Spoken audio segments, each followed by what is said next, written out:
안녕하세요. 사는게 예술의 호스트 수수진입니다. 반갑습니다. 네, 여러분 다들 잘 지내고 계신가요? 요즘 전요 완전 만화에 빠졌어요. 솔직히 우리 어릴 때 다 만화 보고 자랐잖아요.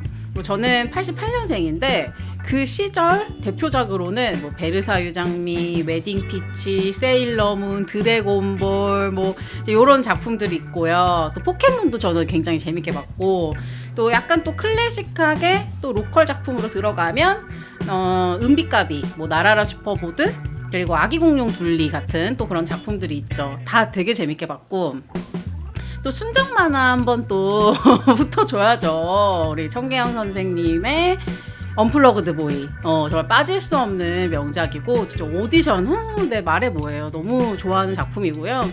또 저는 개인적으로는 또 꽃보다 남자 재밌게 봤고, 뭐 후르츠 바스킷, 아름다운 그대에게, 나나, 뭐 미스터 초밥왕, 원핍스, 네 많은 작품들을 보면서 이렇게 자랐습니다.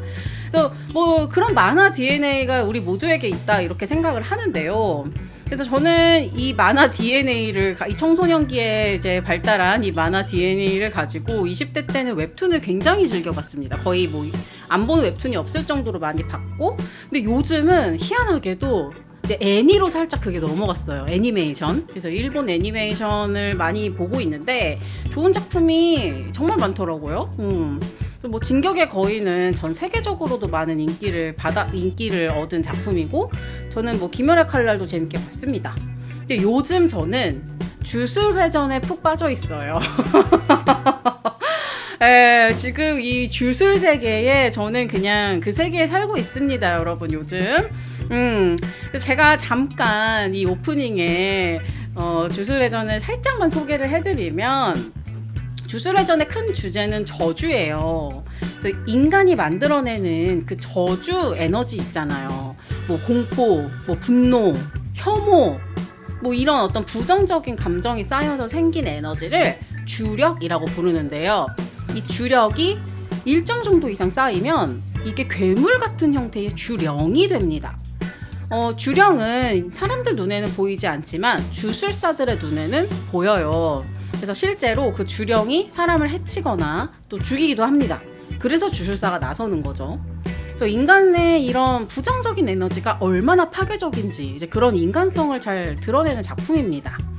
동시에 주술사들이 가지고 있는 모순이 있어요. 그래서 주령을 죽이기 위해서는 또 다른 부정적인 에너지로 그것을 이제 상대해야 하는 또 그런 모순된 감정도 나오는데요.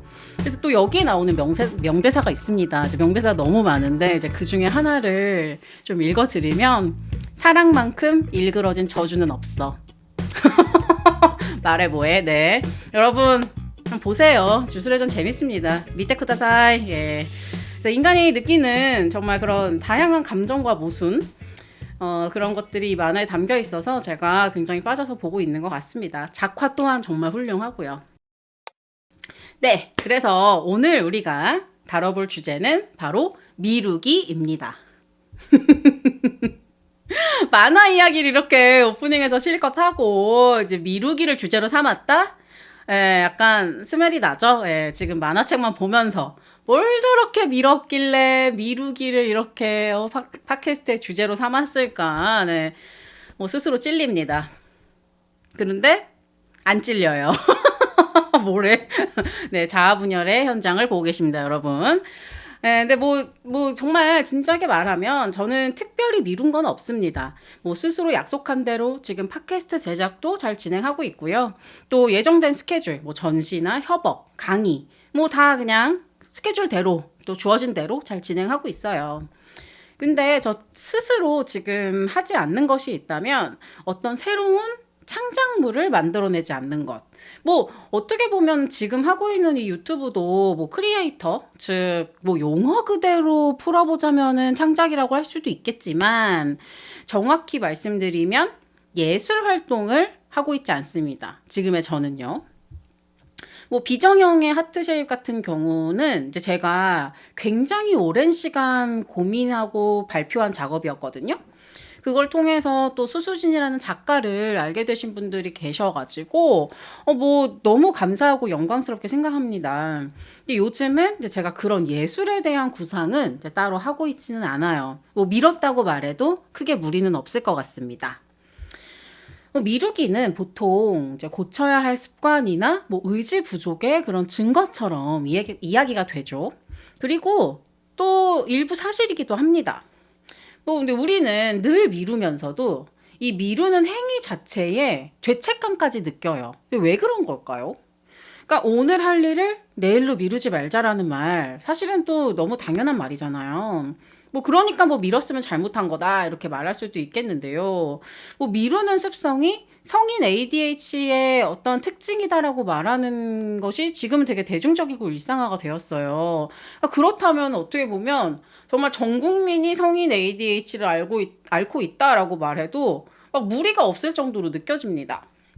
네, 그래서 오늘은 이 미루기 대장인 제가 완장을 차고 이 미루기라는 개념에 대해서 질문하고 또 함께 사유해 보려고 해요.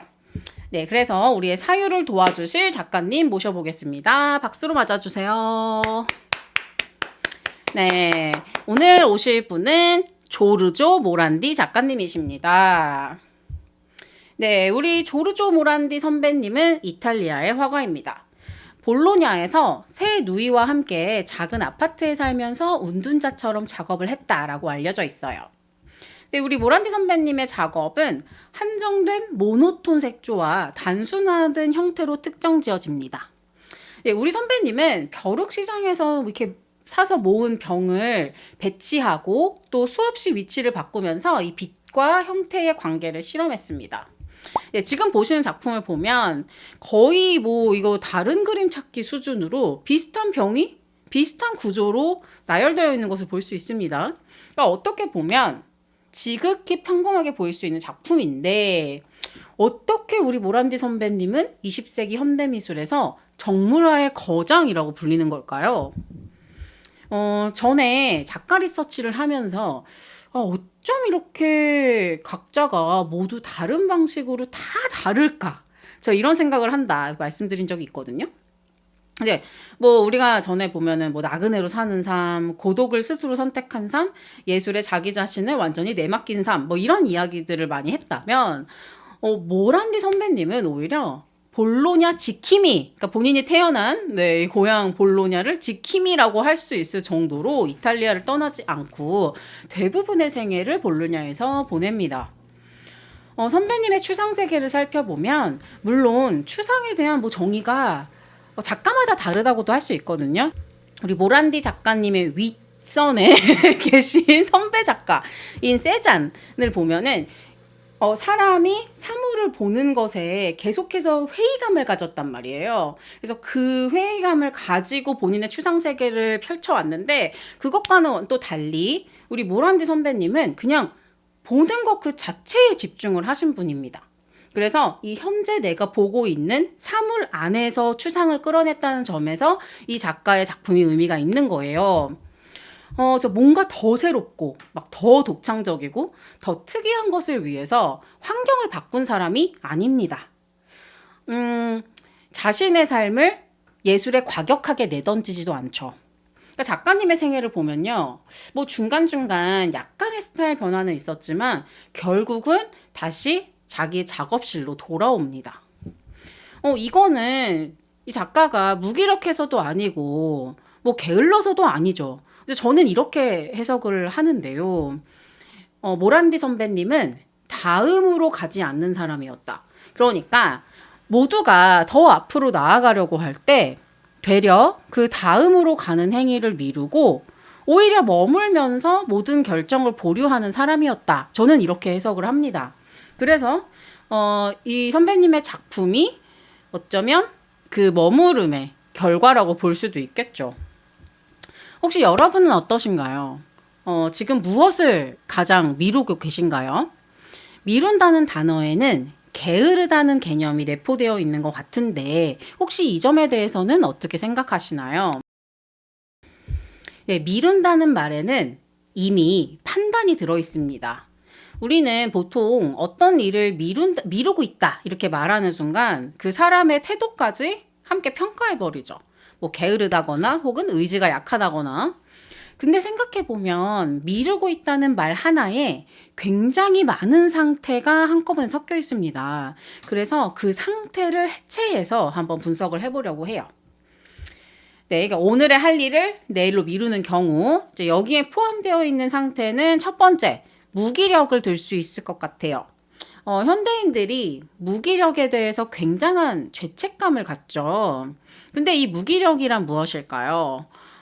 이 단어에서 감정을 완전히 배제하고 생각을 해보면 무기력이란 사실상 기력이 없다는 뜻입니다. 의지가 부족해서 생기는 문제가 아니라 이미 너무 많이 써서 생기는 상태에 가깝죠. 그런데 무기력에 쌍둥이처럼 따라오는 것이 의지 부족이에요. 근데 이거 사실상 아예 페어링이 안 되는 그 개념을 두 개 붙여놓은 거거든요. 누가 이렇게 했을까요? 저 진짜 모르겠어요. 누가 시작한 거야, 대체? 근데 왜 말이 안 되는 이 두 가지의 개념이 늘 같이 붙어 있을까? 그래서 저는 이 둘을 떼어놓으려고 합니다. 그러니까 무기력할 때는 기력을 보충해야죠. 그러니까 기력이 있는 유기력의 상태로 가려면 사실상 많이 누워 있어야 하고요. 잘 먹어야 합니다. 그러니까 대충 먹는 게 아니라 에너지를 보충할 수 있는 음식을 먹어야 하는데 저는 늘 그럴 때마다 먹는 게 탕수육입니다. 에너지 바로 보충이 돼요. 네, 그리고 다음으로는 회피라는 개념을 떠올릴 수 있을 것 같아요. 미루는 이유는 회피이기도 하니까. 그러니까 회피는 보통 불안이나 두려움 때문에 생깁니다. 실패에 대한 걱정, 뭐 결과에 대한 부담 때문에 어떤 특정 일을 계속 피하게 되는 거죠. 그러니까 과도한 불안과 걱정은 나약한 의지로부터 시작되는 거라서 의지를 다시 세우는 게 생각보다 많이 어렵습니다. 이미 마음과 의지가 너무 나약한 상태인데 이걸 어떻게 해요? 그럴 때는 마음가짐을 다시 잡기보다는 이 두려운 감정을 언어로 표현을 하고 저는 도움을 요청하는 게 훨씬 더 지혜로운 방법이라고 생각하는 사람입니다. 우리가 다 나약해요. 특히 이제 저는 6살 우리 조카를 보면서 느끼는 건데, 정말로 그냥 물리적으로도 너무 작고 연약한 존재잖아요. 근데 지훈이가 너무 귀여운 게, 그럼에도 불구하고 그냥 자기가 다 스스로 하려고 해요. 그러니까 막 자기가 막 뭐 하려다가 그러다 제가 아끼는 막 물건도 부서뜨리고 그래요. 예, 그래서 제가 근데 이제 지훈이의 자존심을 건드리지 않기 위해서 지훈이한테 어떻게 얘기를 하냐면, 그래 지훈아, 그럼 너가 다 해. 근데 잘 못하겠으면 고모한테 도와달라고 해. 이제 이렇게 말해요. 그러면 지가 막 이렇게 해보다가 정말 필요할 때 고모 도와줘 이렇게 말해요. 막 당당하게 도와달라고 해요. 근데 저는 이게 비단 우리 6살 지훈이에게만 해당되는 말이 아니라고 생각합니다. 우리 모두에게 해당이 되죠. 그래서 저는 이제 저희 클라이언트 분들께도 늘 메일로 사전에 말씀을 드리는데요. 제가 작업하는 과정에서 어려움이 있거나 잘 안 풀리면 도움을 요청하겠습니다. 라고 미리 말씀을 드립니다. 여러분, 우리는 다 완벽하지 않아요. 나약한 나 자신을 인정하는 것이 쉽지 않지만 그걸 한번 인정하고 나면 여러모로 편해지실 겁니다. 미루기, 그리고 무기력과 회피 모두 사실상 굉장히 부정적인 뉘앙스가 있는 단어입니다. 근데 우리 조르조 모란디 선배님은 무기력해서 볼로냐에 머문 사람이 아니었습니다. 다음으로 가는 결정을 서두르지 않기 위해서 그 자리에 남아 있었던 사람이죠. 모두가 더 나아가야 한다고 말할 때 그는 다음으로 가는 행위를 미루고 지금의 사물을 더 오래 바라봤습니다. 실제로 사물의 그러니까 먼지가 막 쌓였을 거 아니에요. 그것도 치우지 않았다고 해요. 작업실에 먼지가 뽀얗게 앉아 있었다라고 이 작가를 소개하는 글이 있습니다. 그러니까 오죽하면 이런 디테일한 내용이 작가를 소개하는 기록에 남아 있었겠습니까? 그러니까 진짜 이 결론적으로 말하면 그 작업실에 쌓여있던 먼지는 결국 그의 작품이 되었다. 이렇게 해석할 수도 있을 것 같아요. 네, 그래서 미루기, 뭐 무기력, 회피 이런 단어보다 저는 보류라는 용어를 제안하고 싶어요. 그래서 오늘의 할 일을 내일로 미루는 것이 아니라 오늘의 할 일을 잠시 보류한다. 예, 뭐 시간도 흐르고 정말 세계는 말도 못하게 빠르게 변하고 있기 때문에 보류하는 거 굉장히 어려울 겁니다. 제가 예술 활동을 잠시 보류하기로 결정하는 데까지 제 마음에 꽤 갈등이 있었어요. 그러니까 딱 요때쯤 더 치고 올라가야 되는데 제가 미술관 커미션까지 받았었거든요. 그래서 정말 이 시점에는 내가 더 치고 올라가야 되는데? 라고 생각을 했었는데 그 마음을 멈추고 지금은 이렇게 유튜브를 합니다. 네, 여러분. 마지막으로 여러분께 한번 여쭤보고 싶은데요. 여러분은 지금 무엇을 보류하고 계신가요? 혹시 그것이 죄책감으로 느껴지시나요? 아니면 편안한 상태로 받아들여지나요? 아마 마음에 뭐 약간의 갈등은 누구나 있으리라 생각이 됩니다. 네, 오늘은 모란디 선배님의 작품과 생애를 통해 미룬다는 것에 대해 이야기를 나눠봤습니다. 예, 저는 촬영 마치고 바로 이제 주술회전 보러 갈 거고요. 네, 요즘 그 주술회전 이런 마음에 드는 장면들을 제가 트레이싱 하면서 막 해야 하는 그림은 안 그리고, 예, 마치 중학생 때 막 책받침에 기름종이 받쳐놓고 이렇게 그림 따라서 그리는 거, 뭐 이런 거 하듯이 시간을 보내고 있는데요. 근데 정말 너무 재밌고 행복합니다. 말로 다 표현할 수 없는 그 기쁨이 있어요. 예. 그래서 모쪼록 여러분도 너무 뭔가가 되려고 혹은 다음으로 넘어가고자 무기력한 자신을 너무 채찍질하지 마시고요. 되려 스스로에게 좀 기력을 이렇게 넘치게 보충해주는 일상을 보내시면 좋겠습니다. 뭐 그런 의미에서 뭐 배달 음식도 뭐 시켜 드시고요. 뭐 몇 날 며칠 좀 많이 누워 있으세요. 그럴 수 있는 인생인데 뭐 이렇게 자꾸 반대로 가지 마시고 조금 편하게 그렇게 지내셨으면 하고 뭐 릴스도 많이 보세요. 얼마나 재밌습니까? 예, 예. 그러면서 또 저희 사는 게 예술 약간 백그라운드로 틀어주시면 더 감사하죠. 예, 예.